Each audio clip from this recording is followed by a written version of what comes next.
नमस्कार हिंदू भाइयों और बहन, मैं अविरक्षाकर अपने धर्म रक्षक चैनल में आपका स्वागत करता हूँ।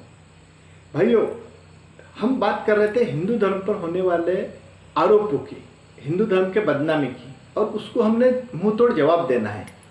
अब जो गलत अंधश्रद्धाएं है वो तो गलत है, लेकिन ये हिंदू धर्म के अपने नहीं है, ये बाहर से उसके अंदर डाले गए हैं, जो मैंने इसके पहले के वीडियो में बताया हो।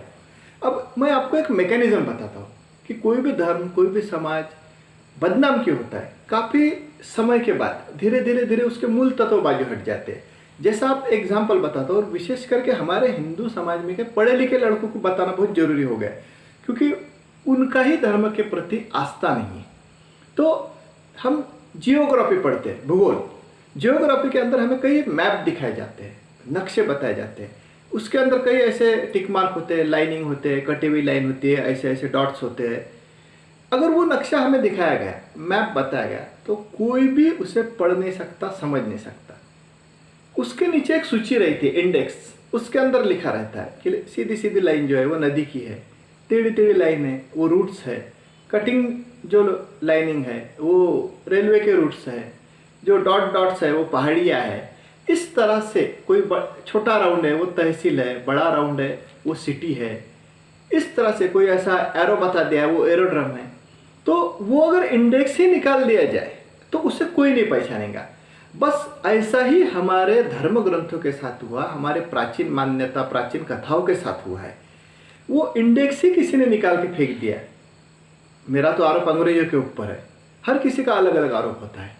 अब इसके चलते ही हमारा धर्म समाज बदनाम हुआ, और कई जगह हमारी भी गलती हुई कि कई गलत अंधश्रद्धाएं हमारे धर्म के अंदर डाली गई और हम उससे ही धर्म समझ बैठे।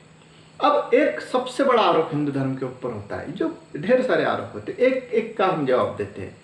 हिंदू धर्म के ऊपर एक आरोप होता है कि हिंदू धर्म ये ब्राह्मणवादियों का धर्म है, हिंदू लोग ये ब्राह्मणों के गुलाम हैं, हिंदू लोग ये आर्य तत्वियों के गुलाम हैं, मनुवादियों के गुलाम है, वर्ण व्यवस्थावादियों के गुलाम है, अंधश्रद्धा वालियों के गुलाम है, ये केवल देवी देवताओं को मानते हैं। हिंदू धर्म कुछ मूल तत्वों को लेके चलता नहीं, मूल तत्ववादियों का धर्म नहीं है। तो आपको मैं एग्जाम्पल बताता हूँ कि आप सब लोग, हिंदुस्तान में रहने वाले लोग, तो चाहे मुसलमान हो, क्रिश्चियन हो, सब लोग ये जानते हैं, हमारे हिंदू भाई भी जानते हैं कि हिंदुओं के घर में अगर हम जाते हैं तो सबसे पहले बाहर हमें दिखता है तुलसी वृंदावन। हर हिंदू के घर में तुलसी होती है। आप जानते हैं कि तुलसी को कितना पवित्र माना जाता है। हर हिंदू समाज के अंदर, हिंदू धर्म के हर शख्स को मालूम है, अगर गंगा जल ना हो तो सादे किसी भी पानी के अंदर तुलसी का एक पत्र डाल देते हैं तो वो गंगा जल के इक्वल हो जाता है, उसे पाक माने जाता है, केवल एक पत्र को। अब ये तुलसी कौन थी या वृंदा कौन थी, ये हमें देखना पड़ेगा। तुलसी के कई कहानियां हैं। अब तुलसी की अहमियत तो आप जानते हैं कि हिंदुओं में की सबसे बड़े सती पतिव्रता जो थी, सती सावित्री थी, अहिल्या थी, जानकी माता, सीता माता थी, भगवान राम की पत्नी। उसके बाद उर्मिला थी, लक्ष्मण जी की पत्नी। उसके बाद मंदोदरी थी, लंकापति रावण की पत्नी। सुलोचना थी, लंकापति रावण की बहू। ये महान सतिया माने गए हिंदू धर्म के अंदर। लेकिन ये सतिया भी, सती अनुसया भी हो, ये सारे सतिया भी तुलसी के मुकाबले छोटे माने गए। तुलसी को उनसे भी बड़ा दर्जा दिया गया। हिंदुओं में के सबसे श्रेष्ठ दर्जे की पवित्र नारी का, पवित्र माता का दर्जा तुलसी माँ को दिया गया है। अब ये तुलसी कौन थी? तुलसी की कहानी हिंदू धर्म में दो तरह से आती है। एक राक्षस राज शंखचूड़ की पत्नी बोल के, दूसरी कथा आती है राक्षस राज जालंधर की पत्नी बोल के। ये दोनों कहानियां एक ही है, थोड़े से अलग अलग ढंग से बताए गए हैं।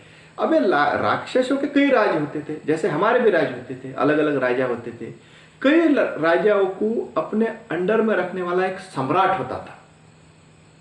ठीक उसी तरह से मुस्लिम राजवटों में भी ऐसे हुआ है कि कई सुल्तान हुआ करते थे, लेकिन कई सुल्तानों को कमांड करने वाला एक बादशाह होता था। वैसे ही कई राक्षस राजाओं का एक बादशाह था, एक सम्राट था, जिसे राक्षस सम्राट जालंधर बोला गया, जिसने देवताओं को भी पराजित किया, देवराज इंद्र को पराजित किया, दानव, मानव, यक्ष, नाग, किन्नर, सारे जाति जनजातियों को, गंधर्वों को पराजित किया। अब ये राक्षस राज जालंधर की राक्षसों की महारानी थी तुलसी। अब बताइए, हिंदू धर्म अगर आर्यों का, ब्राह्मणों का और केवल देवताओं का होता था, तो राक्षसों की महारानी को सर्वश्रेष्ठ पवित्र क्यों बोला जाता था?